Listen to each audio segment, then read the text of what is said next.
Hello everybody, welcome back to my channel. Today is the long-awaited if you've been partaking in my Instagram lives, which if you're not following me on Instagram, you should be, because my Instagram followers are always the first to know whenever I post a new video. My past couple Instagram lives, I've been talking about this video. If you don't know, May is Mental Health Awareness Month. I posted a bunch of stuff on Instagram toward the beginning of the month, just a bunch of helpful resources for various mental illnesses. I did save those to my highlights, so if you are interested in that, you can go ahead and go to my Instagram account and go to the mental health highlight, like story highlight, and that'll all be right there for you still. But today I'm going to be talking about my own personal mental health story, because I realized that I've never actually sat down and kind of gone through the whole story. I've just talked about it like here and there. Before we get started though, I do want to take a moment and talk about BetterHelp. I first heard about BetterHelp about a year ago now. They are a very affordable online counseling service.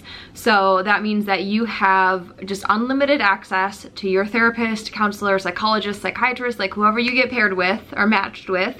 You have unlimited access to them, so you can shoot them a message anytime, any day. They might have like set working hours that they'll respond to your messages, but they'll still get your messages, and there's still somebody that you can send a message to if you're having a really hard time. And what I especially love, like what really pulled me in for BetterHelp, was that they match you. You can either do it on the website or on their mobile app. I definitely recommend downloading the mobile app, because then no matter where you are, if you're going through a hard time or whatever, you can just quickly like pull it out and essentially send them a text message, send your therapist a text message and tell them what's going on. You just get on and you fill out a bunch of information. If you know exactly what mental health or mental illnesses you've been diagnosed with, you can go ahead and say like, hey, I have depression and anxiety. You can also put in a preference of, I would like a female therapist or a male therapist, or an LGBTQ friendly therapist, or a therapist that has Christian values, or at least will respect my Christian values.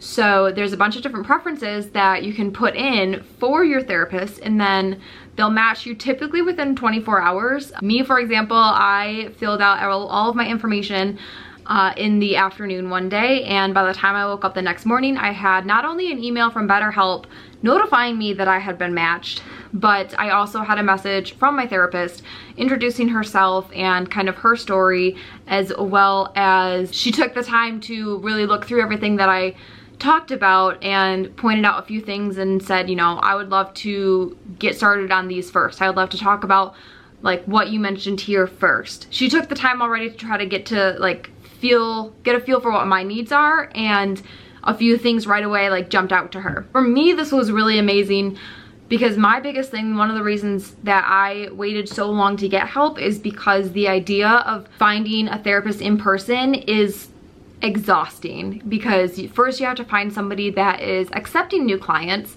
and then you have to make the appointment, go into the appointment, go through that awkward, like you might not click with them right away, and then you have to go through the process all over again. Whereas with BetterHelp, they match you up with somebody, with a licensed counselor themselves, and if you don't really get along with them right away, or you don't really click with them, all you have to do is get back on, say that you want a new counselor, and again, like about within 24 hours, they'll have you matched with somebody else. And it might take a couple tries, but at least with BetterHelp, they're matching for you, and so it takes a lot of that like hard anxiety inducing stuff. It takes that all, like they do all that for you. So it's so much easier, and it's so much more affordable than counseling like in person. I know for me, my insurance, it's a $30 copay just for one 1-hour session, whereas with BetterHelp, it starts at $35 a week for unlimited contact with your therapist. So that means like if it's 1 o'clock in the morning and you're having some depressive thoughts, you can shoot them a message, and if they're up, they might respond right away. Otherwise, like you'll hear back from them once they see your message. So overall, it's just like an absolutely amazing service that I cannot recommend enough. And I know that so many of you will benefit from this service and from some of the counselors, therapists, licensed professionals that they have working with them. So please, please, please, if you already use BetterHelp, definitely leave your comments down below so that anybody else who's thinking about it can kind of sort through and get other perspectives. And if you do go ahead and sign up for it, I do have a link down below for you.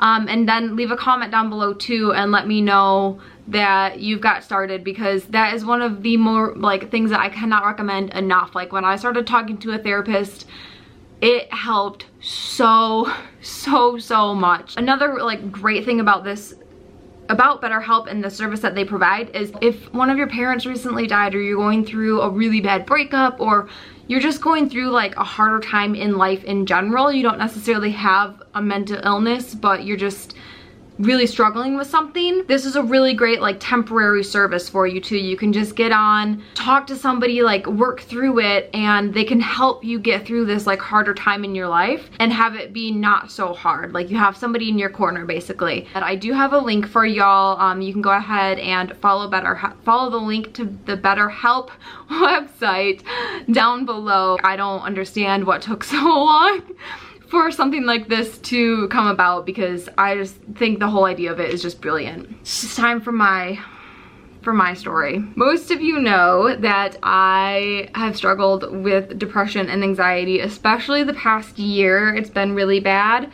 but I've definitely had it a lot longer than that. I've definitely had anxiety, probably generalized anxiety, for about 8 or 9 years now. Just I didn't realize that that's what was happening until the past couple years. I was diagnosed with depression, just a minor depression, in college. My first time in college, it was when I was about 20. I thought that it was just kind of a circumstantial thing. I didn't think it was something that I was going to continue to live with until, you know, I became a flight attendant. So that was a completely different circumstance. It wasn't even that. It was like my first program at Disney. I remember there were days, and in hindsight, I'm like, it's because you had depression and you just didn't realize it. Like that's what was happening. And then as a flight attendant, there were days, I really realized what it was.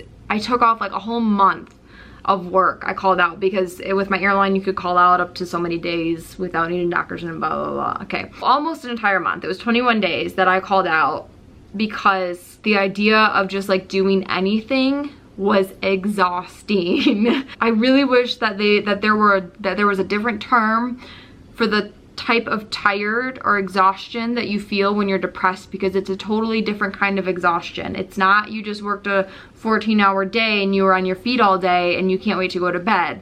It is a totally different kind of exhaustion, and that's what I was feeling. And that is like the biggest thing for me with my depression, is that type of exhaustion. This was a recurring thing under several different circumstances, so I was like, I think this is what's going on. But at the same time, for me, when I didn't feel like, you know, when you see those commercials for antidepressants on TV, like I didn't feel like I was those people. So I was like, no, that can't be what this is. And then the more I looked into it, or the more I learned about it, the more I was like,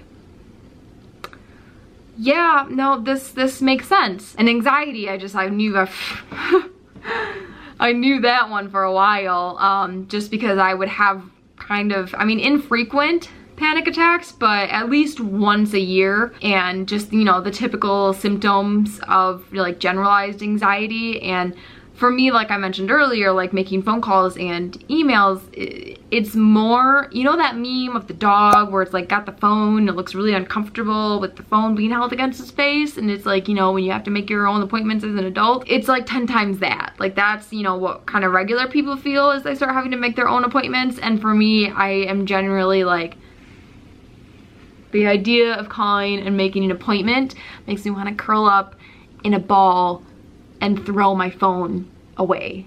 And that's also why sometimes I don't respond to emails in a timely manner. There's some like social anxiety there, and when I start to get claustrophobic, that turns into a panic attack, not just being claustrophobic. It turns into like actual anxiety and then an anxiety attack. When I finally started getting help for all of this, I actually have a video about it, and it was, for whatever reason, you know, it was like my third panic attack of the day. Or no, I filmed my second one. So I woke up, had an anxiety attack, had to go to an advising meeting, had to stop at Target, and I had an anxiety attack in the Target parking lot, and that's what, if you go watch that video, that's what you see. That one kind of subdued. I thought that I could run one more errand, and I had my third and biggest anxiety attack, and I could not bring myself down from it. I couldn't calm myself down. It was just kind of feeding off of itself and getting worse and worse and worse. So I went to an urgent care, but for behavioral health. That experience in itself was absolutely horrendous. The place that I went was horrible. Like, I wish that I had had BetterHelp then, so that way I could have done that, like called my therapist or something in the midst of that instead of going. That's, oh, it was just horrible. That was March of 2017. I knew that I needed to start seeing somebody about it because it was just starting to get really, really bad. Just on a daily basis, I was anxious all the time, and then I could feel my depression kind of settling back in, and I knew that I needed to see somebody about it. But that experience just was so horrible. The doctor that I ended up seeing was monotone, didn't care, was just trying to get through patients. I was just treated absolutely terribly, and so it just, like, it left a bad taste in my mouth, and I didn't want to have to go through that again. I got the courage to try to call a place. Like, I talked to my neurologist, told her what was going on. She referred me to someone else. A month after she referred me, I finally called this place, only to come to find out that that person wasn't accepting new patients at that time. I was like, well, I tried. That was it. And I was like, I'll just have to deal with this on my own. Fall semester, so my first full-time semester back in school, I was going nonstop. I was in class most of the day, and then I was at work, and then I was doing homework, and I was barely sleeping, and I don't know how I made it through that semester. I really don't. Toward the end of the semester, I had a complete mental breakdown. So for about 8 years, I was able to survive. I was able to kind of like put it all on the back burner. Didn't really think anything of it. Like, yeah, it was kind of affecting my life, but not too bad. Like, both the anxiety and depression, it wasn't horrible. November of 2017, I had a complete mental breakdown. I had like a little mentor for the semester, and I saw her. We met once a week on Fridays. I went in, and she could tell I was just kind of out of it, and she asked what was wrong, and I just completely broke down. God was seriously looking out for me by putting her in my life, because she also had gone through and dealt with very severe depression. She, you know, talked to me a little bit about it, and she, one of the first things that she said, she was like, we don't have to talk about it if you don't want to. We can skip today's meeting if you want to. Like, it's okay, I understand. Or do you see anybody about this? And I told her no. You know, like, I wanted to, and I tried, but it didn't work out. And so she goes, you know what, if you want, like, I can walk you over to the counseling center. I got in with somebody right away, and we just kind of talked for like, just, it was a brief, like, she was actually supposed to be leaving, but, you know, we told them that it was an emergency, because it kind of was. So I talked to them, and that was like my first experience with a therapist that actually went well. It went really, really well, and she just let me kind of break down and just get everything out that I had been holding in and keeping to myself and trying to work through on my own, and I was able to just get it all out. I went through almost like a whole box of tissues. It was a little embarrassing, but, and then she referred me, because she was just a psychologist, she referred me to one of the doctors at the student health center who kind of specialized in mental health. Yeah, the psychologist at the student health center referred me to this doctor, so that way I could actually get on some medication. I told her, I was like, I don't like the idea of medication. I would really rather work through it, you know, by coming in and talking to you regularly or something. And she goes, okay, yes, but, you know, Christmas break is approaching, and we will be closed for 2 weeks, and right now, like, you're in a really dire state. And she explained to me, she's like, I'm not gonna force you to do this, but I would really feel more comfortable if you got on something. She's like, right now your serotonin levels are so low, and it's going to take a while for them to come back up on their own. It's not going to be like a band-aid fix.